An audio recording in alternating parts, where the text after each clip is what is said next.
Mateo Kapitulo 5. Ang sinugdan sa wali sa ibabaw sa bungtod. 1. Ug sa pagkakita niya sa mga panon sa katawhan, siya mitunga sa bukid, ug sa nakalingkod siya, ang iyang mga tinun-an miduol kaniya. 2. Og kanila mibungat siya sa iyang baba sa pagtudlo nga nag-ingon. 3. Bulahan ang mga kabos sa espiritu, kay ila ang gingharian sa langit. 4. Bulahan ang mga nagamasulubon, kay sila pagalipayon. 5. Bulahan ang mga maaghop, kay sila magapanunod sa yuta. 6. Bulahan ang mga gigutom o giuhaw, sa pagkamatarong, kay sila pagabusgon. 7. Bulahan ang mga maluloyon, kay maggadawat silag kaluoy. 8. Bulahan ang mga maputli o kasing-kasing, kay makakita sila sa Dios. 9. Bulahan ang mga magbubuhat o kadaitan, kay sila pagatawgon nga mga anak sa Dios. 10. Bulahan ang mga ginalutos tungod sa pagkamatarong, kay ila ang gingharian sa langit. 11. Bulahan kamo sa diha nga panamas-tamasan kamo sa mga tao, og pagalutuson kamo, og pagabutang-butangan kamo sa tanang matang sa kadautan batok kaninyo tungod kanako. 12. Kinahanglan managmaya ug managkalipay kamo, kay dako ang inyong balos didto sa langit, kay sa ingon man niini gilutos sa mga tao ang mga propeta nga nanghiuna kaninyo. Ang asin alang sa yuta. 13. Kamu mao ang asin alang sa yuta, apan kung ang asin kawad-an sa iyang lami, unsaon pa man sa pagpabalik niini sa iyang kaparat, kini dili na gayud magpulos sa bisan unsa, kundili angay na lang kining isalibay sa gawas aron tunob-tunuban sa mga tao. Ang kahayag alang sa kalibutan. 14. Kamo mao ang kahayag alang sa kalibutan. Ang syudad nga nahimutang sa ibabaw sa bungtod dili gayud mahisalipdan. 15. Ang mga tao dili usab magdagkot og suga aron ibutang kini sa ilalom sa gantangan, kundili sa ibabaw sa tungtunganan, ug kini magaiwag kanilang tanan nga anaa sa sulod sa balay. 16. Pasigaan ninyo ang inyong kahayag sa atubangan sa mga tao aron makita nila ang inyong mga maayong buhat ug daygon nila ang inyong amahan nga anaa sa langit. Ang hunahuna ni Jesus mahitungod sa kasuguan. 17. Ayaw kamo paghuna-huna nga mianhi ako aron sa pagbungkag sa kasuguan o sa mga propeta. Ako mianhi dili sa pagbungkag kundili sa pagtuman niini. 18. Kay sa pagkatinuod sultihan ko kamo, nga samtang magalungtad pa ang langit ug ang yuta, walay pagasaylohan sa kasuguan bisan sa usa na lang kakudlit o usa ka tulpok niini hangtod ang tanan matuman. 19.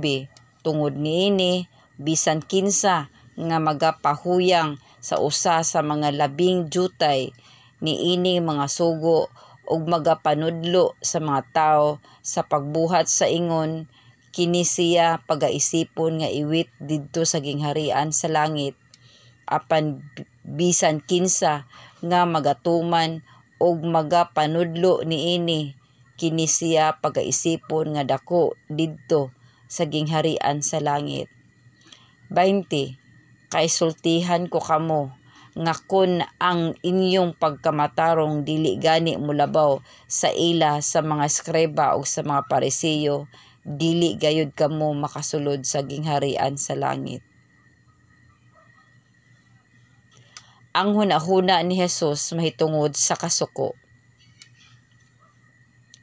21. Kamo nakadungog na niini nga gikasulti ngadto sa mga tawo sa karaan nga nagaingon, ayaw pagbuno ug bisan kinsa nga makabuno mahiagom sa hukom. 22.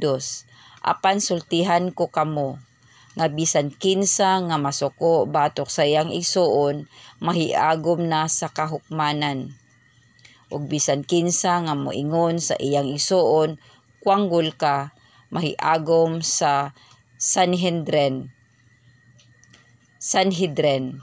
Ug bisan kinsa nga moingon buang ka mahiagom sa inferno nga kalayo. 23. Busa kun ikaw magadala sa imong halad ngadto sa halaran ug diha mahinumdum ka nga ang imong diayng igsuon may gikasuk-an man bato kanimo. 24. Nan biyai ang imong halad diha sa atubangan sa halaran ug umadto ka og pakig-uli una sa imong igsuon ug umadto ka ug unya bumalik ka ug ihalad mo ang imong halad. 25.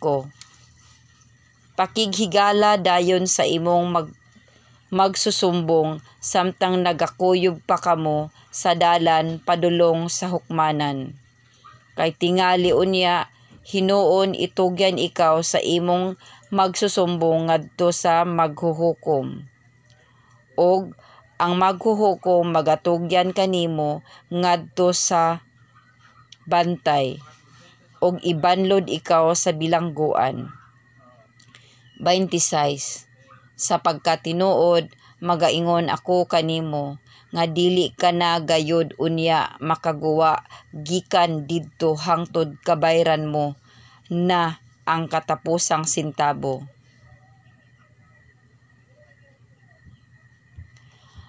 Ang hunahuna ni Jesus mahitungod sa panapaw. 27. Nakadungog kamo sa giingon, ayaw pagpanapaw.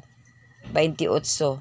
Apan sultihan ko kamo nga bisan kadtong magatan-aw babae uban sa kaibog kaniya, nakapanapaw na ni kaniya diha sa sulod sa iyang kaugalingong kasing-kasing.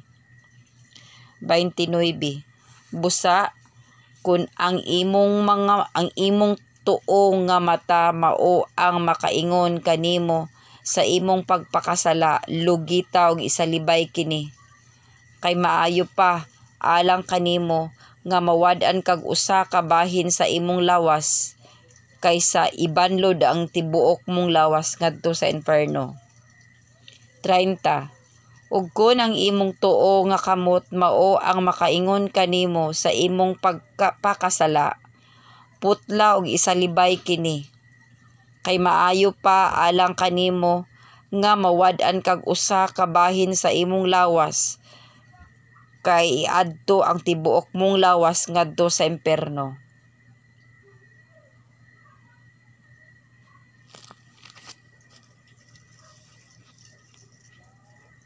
Ang hunahuna ni Jesus mahitungod sa pakigbulag. 31. Gingon usab, bisan kinsa nga mubulag sa iyang asawa, kinahanglan iyang hatagan siyag usa ka sulat pamatuod sa pakigbulag. 32. Apan magaingon ako kaninyo nga bisan kinsa nga mubulag sa iyang asawa, gawas kun ang hinungdan mao ang pakighilawas, nagahimo kaniya nga mananapaw ug ang mga asawa sa usa ka babaeng binulagan nakapanapaw. Ang hunahuna ni Jesus mahitungod sa panumpa. 33. Usab nakadungog na kamo niini nga gikasulti ngadto sa mga tao sa karaan nga nagaingon, ayaw pagbinakak sa imong pagpanumpa, kundili kinahanglan tumanon mo ang imong gipanumpaan ngadto sa Ginoo.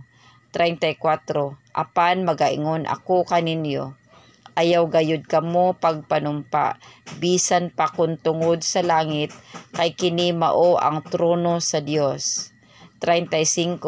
Bisan pa kun tungod sa yuta, kay kini mao ang tungtunganan sa iyang mga tiil. Bisan pa kun tungod sa Jerusalem, kay kini mao ang syudad sa dakong hari.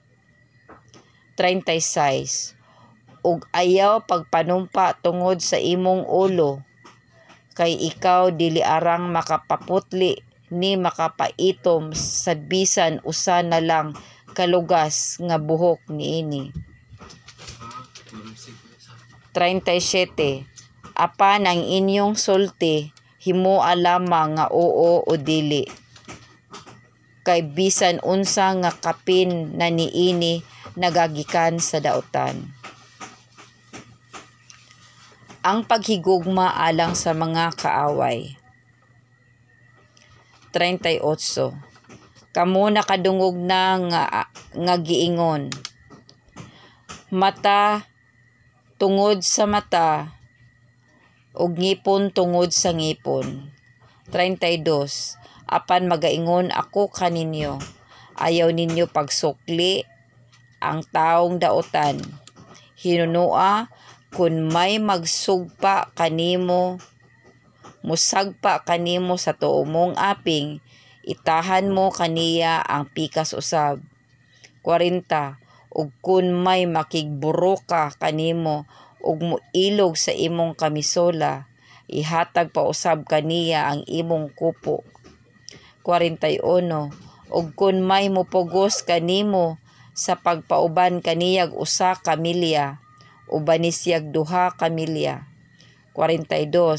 Hatagi ang magpakilimos kanimo ug ayaw balibari ang buot muhulam kanimo. 43. Kamo nakadungog na nga giingon, higugma ang imong silingan ug dumti ang imong kaaway. 44. Apan magaingon ako kaninyo, higugmaan ninyo ang inyong mga kaaway ug pagampo kamo alang sa mga magalutos kaninyo. 45. Aron mahimo kamong mga anak sa inyong amahan nga anaa sa langit, kay siya nagapasubang sa iyang adlaw sa ibabaw sa mga dautan ug sa ibabaw sa mga maayo, ug nagpadalag ulan ngadto sa mga matarong ug sa mga dili matarong. 46. Kay kun mauray inyong higugmaon ang mga nahigugma kaninyo, unsa may balos nga madawat ninyo? Dili ba ang mga maniningil sa buwis nagabuhat man sa ingon? 47. Ug kun mauray inyong yukbuan ang inyong mga kaigsuonan, unsay inyong nahimo nga labaw pa kay sa uban? Dili ba ang mga hintil nagabuhat man sa ingon? 48. Busa kamo kinahanglan magmahingpit ingon nga hingpit ang inyong amahan nga langitnon.